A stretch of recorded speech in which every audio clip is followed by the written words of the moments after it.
Bonjour, bienvenue dans cette vidéo. Si vous êtes ici aujourd'hui, c'est pour connaître les règles de compétition de l'escrime lame courte de l'école Tolpar. Avant de rentrer dans le vif du sujet et de vous expliquer les 5 règles principales, pensez à bien vous abonner à cette chaîne YouTube et également à suivre nos différentes écoles et nos différents comptes sur les réseaux sociaux, que ce soit Facebook ou Instagram.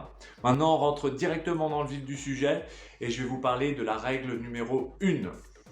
La règle numéro 1, la règle la plus importante pour ce qui concerne le combat au couteau de l'école Tolpar, c'est toucher votre adversaire sans être touché en retour. Donc ça peut être soit sur une attaque franche ou sur une défense franche.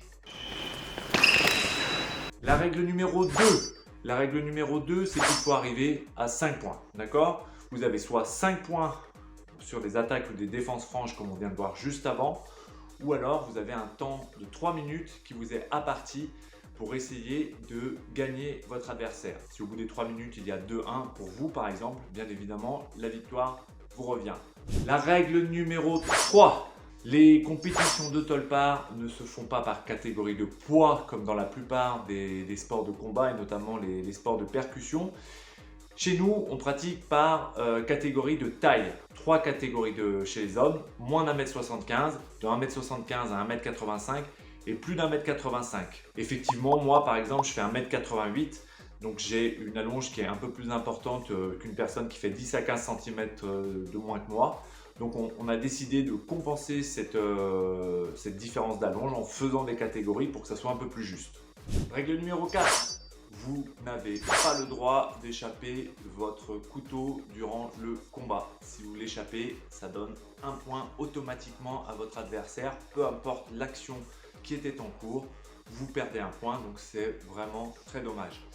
Pour bien intégrer cette règle, lors des entraînements, dès que vous échappez votre couteau, généralement on vous fait faire 10 pompes. Comme ça, au bout d'un moment, ça rentre. Règle numéro 5. Quand les deux couteaux se touchent du système électronique, l'arbitre n'accorde pas de points. Ça ne sert à rien de viser le couteau.